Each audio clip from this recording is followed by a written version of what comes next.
Greetings and salutations to you all, ladies and gentlemen. Kluger welcoming you to another Grim Dawn build guide. Today what we're taking a look at is the Bleeding Conjurer. Probably my favorite build that I've put together to date. Very fun build, as the name suggests, focused predominantly on dealing bleeding damage, secondarily doing a decent amount of vitality damage. Now this is achieved not only through dealing these damage types in of themselves, but reducing our enemies' resistances to those damage types as much as possible. Particularly relevant when it comes to dealing with the undead through Grim Dawn, because they've naturally got a pretty high resistance to bleeding damage, so we have to debuff the living bejesus out of them. Now functionally this is also achieved a lot through the devotion constellations. I found this build, compared to many others, focuses a lot more on the offensive side of the devotion constellation options that we have available in dealing bleeding damage, other nasties as well throughout there, but you also achieve some very nice debuffs through using these particular devotion constellations, which we will touch on very shortly. And so without further ado, let's jump on across and check out the skill selections.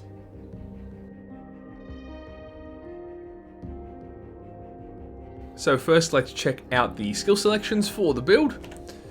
We'll start with Occultist, I guess. Not too much selected from this mastery, nevertheless important skills though. First cab off the rank is Curse of Frailty, as well as its accompanying skill Vulnerability. Of course, these are selected for the reduced resistances that they offer the build. Curse of Frailty, mostly for its minus bleeding resistance, of course. However, the minus movement speed is very nice. And Vulnerability for its minus vitality resistance and minus defensive ability. Currently, I have 8 points in Blood of Dreeg. Of course, for its healing that it offers, the offensive ability is also quite nice, but it's mainly a heal skill that we use it for. Maybe I will max that or get it closer to. Depends on how exactly the build is feeling as it continues to level up. Currently 1 point in Aspect of the Guardian. It's got the nice little bit of resistance there. This is another skill you can kind of put points into as you feel you need to. It's got some useful stuff there. The vitality damage is minorly helpful for the build. The physical resistance is nice as well, so that's there for, if you need it. As well, we've got currently 3 points in Doombolt. This is our single target nuke, as most of the build is focused around AoE damage and crowd control and those sorts of things. So if you're one-on-one with the boss and you feel like you need that oomph, that single target focused attack, that's what Doombolt's there for. I've currently got 3 points in it and finding that to be enough for those situations. You might even feel like you can get away with no points in there. I feel like it's helpful from time to time, so I've got it there. But yeah, see how you go with it, really. That's one of those neither here or there skills, but it can be handy, especially earlier in the game. Not so much now that the build is fully fleshed out, but sort of in, through normal and even through some of Elite, it's handy to have there. But you can keep it through Ultimate and put more points in if you absolutely want to. And now over to the Shaman tree, which has a fair bit more going on, as you can see. We'll start with Devouring Swarm. This is at 21 out of 16 for me, but I maxed it through to 16 out of 16. It's got plus skills from some of our gear that we've got on. This is a sort of twofold skill, or really threefold in the grand scheme of this build. In of itself, it does pretty good damage. 776 bleed per second and 546 vitality damage. It also ticks for 5.5 seconds at this level, at least, as well as serving the purpose of minus vitality resistance and minus bleeding resistance. So it does good damage, and it does good debuffs, which help the other skills that we've got going on. 42% of attack damage converted to health, again at 21 out of 16, is pretty freaking handy. And it also passes through enemies, so it can spread around to a lot of enemies pretty quickly. Now, that's super duper desirable as well, because we've got Falcon Swoop bound to Devouring Swarm, which we'll touch on when we talk about the devotion skills, but Devouring Swarm does very nicely to trigger Falcon Swoop. Now we've got maxed Grasping Vines and Entangling Vines, which are also overleveled from gear that we have. We're using this again for damage, which is very nice, but it's slow, and Entanglement is very handy. 31% chance to immobilize target for 1.5 seconds is really fantastic when it comes to just controlling the crowd, so to speak, and keeping stuff away from you so you can kill them, of course. So this is just lots of bleeding damage. It's got some physical damage as well, but we like the bleed. And we've got Rend attached to that, which is another devotion skill, again, which we'll touch on a little ways down the track. Currently, I've got 8 points out of 16 in Storm Totem, which does a decent amount of vitality damage when combined with Corrupted Storm, which is its modifier, converting all lightning damage to vitality damage. I've chosen this skill to spread Acid Spray, again another devotion skill we'll touch on momentarily, which does quite nicely. I was considering Wendigo Totem, but I mean in terms of damage output, as well as it's got a much longer range, Storm Totem, as compared to Wendigo Totem, so it can get Acid Spray out there a lot more, which is very important in the design of this build. So that's what that is there for.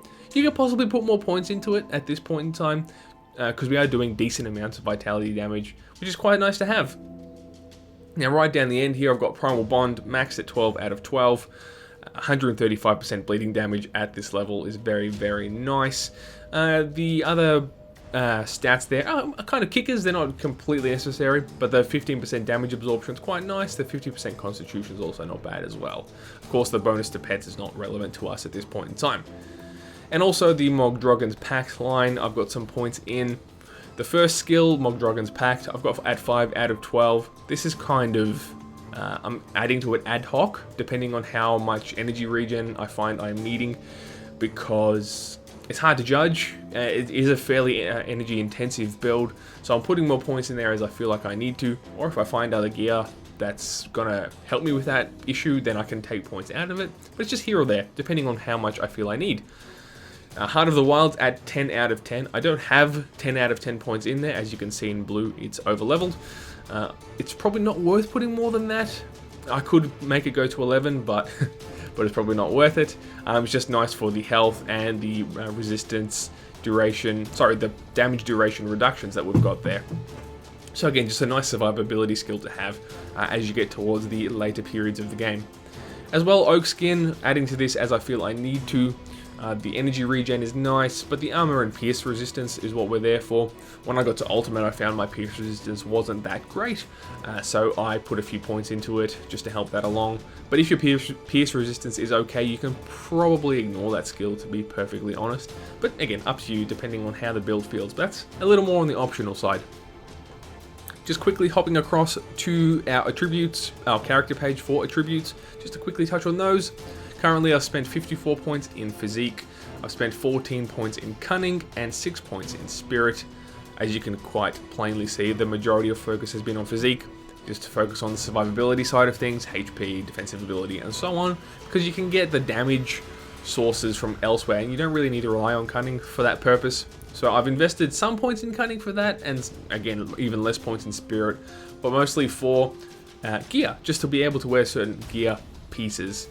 So like Spirit to wear certain rings, and there was a couple of caster armors I was wearing at various points where you needed a couple of extra points, so that's what the Cunning and Spirit are there for, but predominantly the focus is Physique.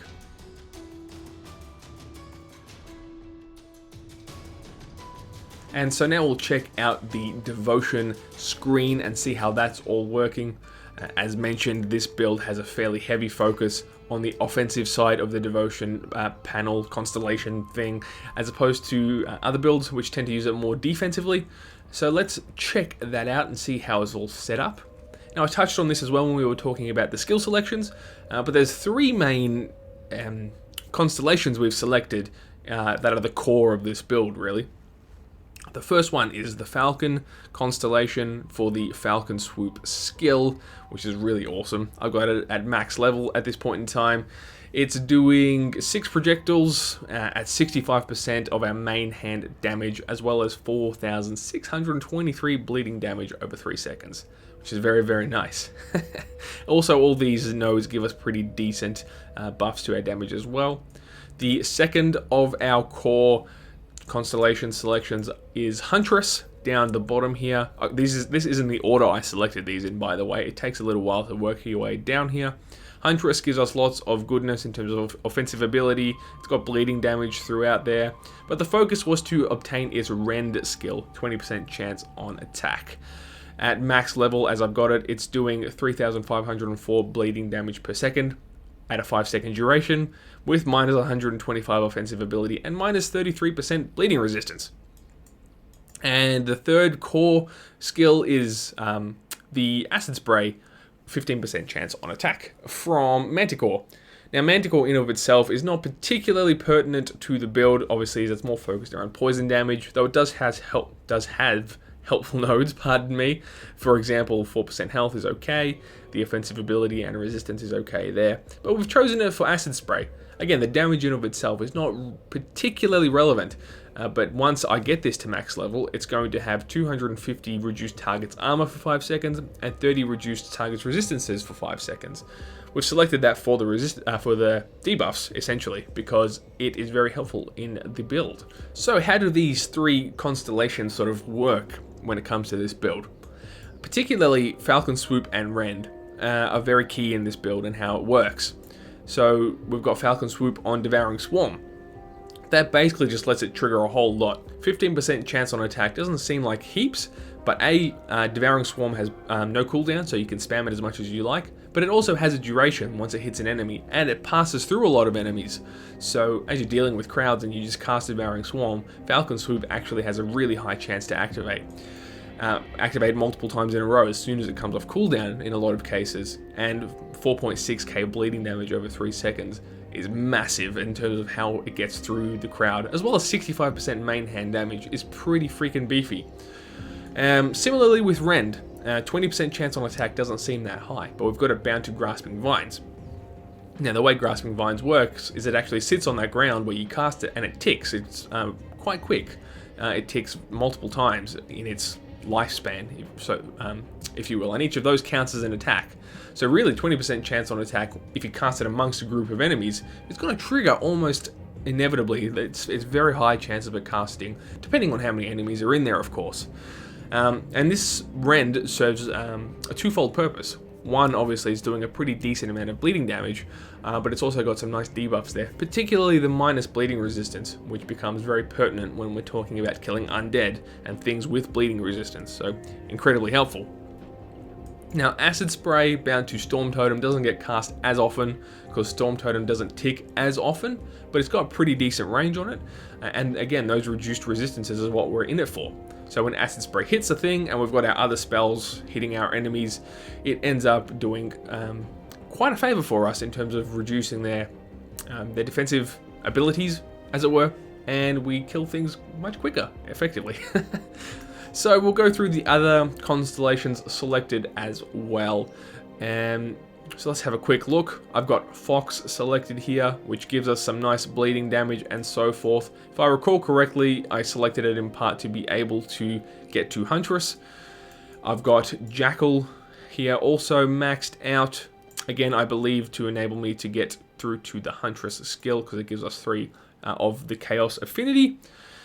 We've got Lion at 3 points and Crane fully maxed as well. I've selected those two to get us over to Tip the Scales, which is a very nice little constellation over here with a variety of buffs on the defensive end in terms of health regen, and I think it's got health on it as well. Yep, energy regen on this side, 30% to all damage is very nice, as well as the Tip the Scale skill, which I've got bound to Mogdrogon's Pact. Yes. Which is quite handy. Vitality damage, of course, we are dealing, and the attack damage converted to health from that skill is pretty damn tasty as well. I think that covers all of them. Also, I guess I'll mention from the Crossroads, it's kind of worked backwards from here, but I've got the Chaos Crossroad, the, what's this one again? The Order Crossroad, and the Purple Ascendant Crossroad. So, there you go. Apologies that I can't remember the exact order from memory. I know I went into Falcon first, that's for sure. And then I believe I was getting Fox and Jackal to make my way across to Huntress. And from there I was also able to obtain Manticore. Oh, Empty Throne as well I missed out on. My apologies. I've got that maxed out just for the resistances. And then from there, after I had obtained Falcon, Jackal, basically this sort of lower half of the constellations, I then finally went across into the Order, the yellow portion, to achieve getting Scales of Volcama. But that was kind of peripheral. The main goal, of course, was to get our 3 core devotion constellations.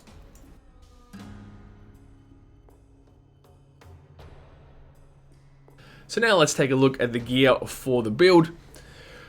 As with all of my build guides thus far, I'm not going to advocate for very precise gear selection. It's not absolutely necessary to make this build or any build work. though I will give some honorable mentions to certain pieces of gear towards the end of this segment and go from there. But in terms of what we're looking for on the offensive side of the build, quite obviously we're going to predominantly focus on obtaining bleeding damage gear. Flat bleeding damage is nice, but of course percentage bleeding damage is incredibly relevant to the build as a whole. The kicker, or the bonus to this, is that oftentimes bleeding damage stuff comes with vitality damage stuff, which is our sort of secondary damage type. So keeping an eye out for that is very, very relevant to the build, needless to say. Other than that, you want to look for percentage total damage if you can. It's very, very nice because we're dealing multiple damage types. So if we can find anything that affects all of those things at once, needless to say, that's very awesome and nice to have. The next tier down in terms of importance, if you can find stuff that helps with your casting speed, that's nice because we're trying to get Devouring Swarm and Grasping Vines out there as quickly as possible. They're not totally necessary. Probably slightly more important in that is stuff that's going to help with your energy management. So either increasing your energy regeneration or reducing energy skill cost. It's quite a spammy build in terms of getting your spells out there and casting them pretty frequently. So keeping an eye out for that stuff is pretty key. And other than that, you want to be looking for just the standard stuff on the offensive end. Really, other than that is offensive ability, really. Or crit damage is quite nice as well. I haven't got a heap on the build at the moment, and I'm not suffering too much for it. But you do crit fairly often if you've got decent offensive ability. But offensive ability is probably more important than that. So, of course, keep an eye out for what you can in order to achieve that. On the defensive side of things, like all builds, it's pretty standard fare in terms of what you're looking for. Keeping your resistances as high as you can, your defensive ability as high as you can, and your armor rating as high as you can. No real tricks to it there. Of course, it's just a balance of trying to achieve those things whilst not completely crippling the offensive side of your build. But just keep those as cranked up as high as you possibly can. As of early ultimate, my defensive ability is at 1527 and armor at 876. Neither of those are particularly high, but given the nature and playstyle of the build, it's proving to be enough. And you can see the resistances on screen at the moment. Most are pretty high. The stun resistance is not the best, nor is pierce, but for ultimate difficulty, we're doing pretty okay. And I'm not suffering too much for it at this point in time. And as for the gear, honorable mentions that I touched on before, one particularly nice set is the Wildblood legendary set of gear, comprised of the Wildblood Crusher, the Wildblood Mantle, and the Wildblood Girdle. Now this all aligns to the build very, very nicely in terms of gives us a lot of bleeding damage, gives us a lot of vitality damage, and also gives us a lot of our plus to skills that I was touching on earlier on when I talked about the skill selection itself. As you can see here, the Wildblood Girdle gives us +3 to Grasping Vines, the Wildblood Crusher gives us +2 to Devouring Swarm, and over here we've got +3 to Devouring Swarm and +3 to Grasping Vines on the Mantle. But these pieces of gear also give us nice resistances, elementally and otherwise, offensive ability. Basically, they're an all-in-one package when it comes to all the stuff you need for this build, which is really, really awesome. Another honorable mention, rather, to the Guillotine, which was carrying me right through until I found the complete Wildblood set, which is pretty awesome, and I still use it every now and again. Its damage output is comparable to this puppy, the Wildblood Crusher, but it's got 21% crit damage on it, which is huge. It's very, very nice. And the skill Revel in Death, which is 20% chance on enemy death to buff your bleeding damage and give you attack damage converted to health, which is really cool. But that being said, the Wildblood Crusher completes our Wildblood set, and then we get from that 70% bleeding damage with 100% increased duration, as well as the Wildblood skill. There it is. So 50% chance on critical attack to give us 100% vitality damage, 100% bleeding damage, and 8% offensive ability, which is none too shabby, of course. So that's the set I've gone with for now, and I don't think I'll change it, to be honest with you. It's working really, really well. Another honorable mention in terms of leveling up, I haven't got it on me at this point in time, but the Farmstead Liberator is a nice two-handed weapon that is going to get you through a lot of the sort of earlier game, I guess from late normal onwards, works quite well. So that's another one I found to be quite useful when it comes to running through and leveling up the build. That also reminds me, ladies and gents, I did forget to touch on a very important point when it comes to this build. In particular, all the weapons I mentioned were two-handed weapons. Why is that? Because that's a very key part of the build. If we hop back over to the devotion tree really quick, Falcon Swoop uses 65% of our main hand damage. That's a lot. So we want to ensure that our main hand damage is as high as possible to enable Falcon Swoop to do stupid amounts of damage. And we achieve that, of course, with two-handed weapons, which, as our main hand, will be as high as possible when using said weapons. So keep an eye out for that. You can kind of get away with it super early game in terms of not having two-handed weapons if you can't find anything suitable. But as I mentioned, the Farmstead Liberator, or basically any two-handed weapon with some relevance to the build, is going to get you through until you find either of these weapons here, the Guillotine or the Wild Blood Crusher. So keep an eye out for that. Two-handed weapons, very, very important.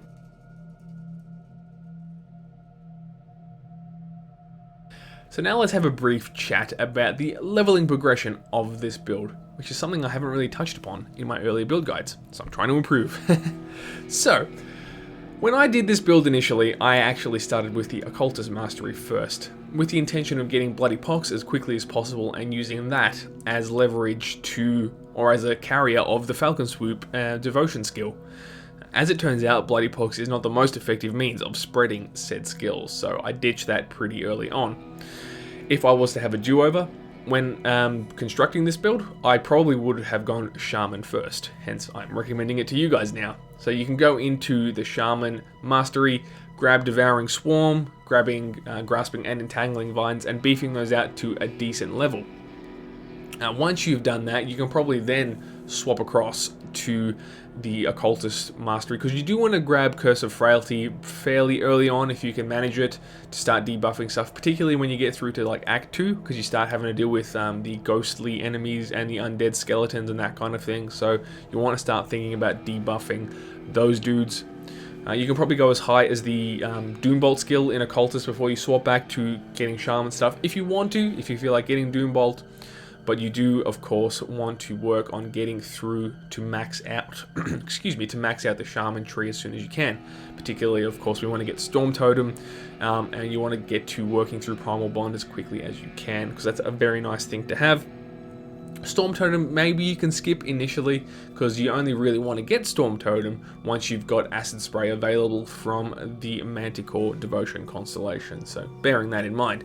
But predominantly you want to get Devouring Swarm running, like I said, that's the first thing you want, because Falcon Swoops are going to be the first skill you unlock from Devotion, so once you couple those together, the build grinding gets a lot easier. Because I will mention that to start off, the build is a little bit slow until you unlock Falcon Swoop, which from memory you have to make it to the Burwich Estates, where the Constellation Shrine is, the Devotion Shrine is in there. You have to make it that far before you have enough points to unlock Falcon Swoop. So until that point, it's a little bit of a slog, because you haven't really got massive damage output. You probably have to rely on just using a gun or something like that to shoot your way through from a distance to keep yourself safe, and then it kind of gets a lot easier from there. As for the playstyle of the build, hopefully it's fairly self-explanatory based on the skill selections themselves and or being demonstrated by the footage being played as we speak. But it's relatively simplistic, if not quite spammy in nature. The way I normally run in with things is the way I've got the skills bound to the keys. So I open with Curse of Frailty first on a pack of mobs, throw down a Storm Totem, assuming it's not on cooldown, and then drop a Grasping Vines directly from there. Sometimes I might do Grasping Vines first, depends on the scenario, but you'll get a feel for that as you play the build. After those things are out in the open, as it were, then from there I'm just spamming out Devouring Swarm, hoping for some Falcon Swoops to trigger, and just throw that out as much as you can. Then as your other skills come off cooldown, particularly Grasping Vines, as the cooldown is pretty short, you can hit multiple groups at once. Just keep throwing that out, and of course, Curse of Frailty, making sure that that's nice and topped up on the enemies you're facing. That's really all there is to it. You'll find though it feels pretty busy because you're casting these spells pretty frequently. Curse of Frailty doesn't last forever. None of the skills do, of course, so making sure everything is topped up and in operation in unison, because when you've got all 4 spells out, that's when the build becomes super duper effective. So Curse of Frailty, the debuff, Storm Totem, does decent damage but has the Acid Spray debuff on it. Grasping Vines has the Rend debuff on it, and then finally you hit them with Devouring Swarm, which is even more debuff. But then all of those things are doing damage at the same time as well, so it's this awesome sing-song intermingling of bleeding damage and vitality damage and a bunch of different debuffs, and it's just crazy awesome and delicious, and stuff dies very, very quickly. So that is about it, ladies and gentlemen. I hope you found this build guide to be useful to yourselves.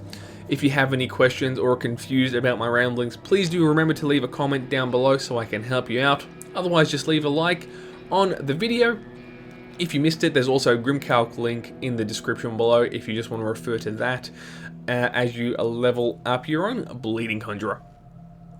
So that's about it from me today, ladies and gents. My name is Kluger, and you have a good one.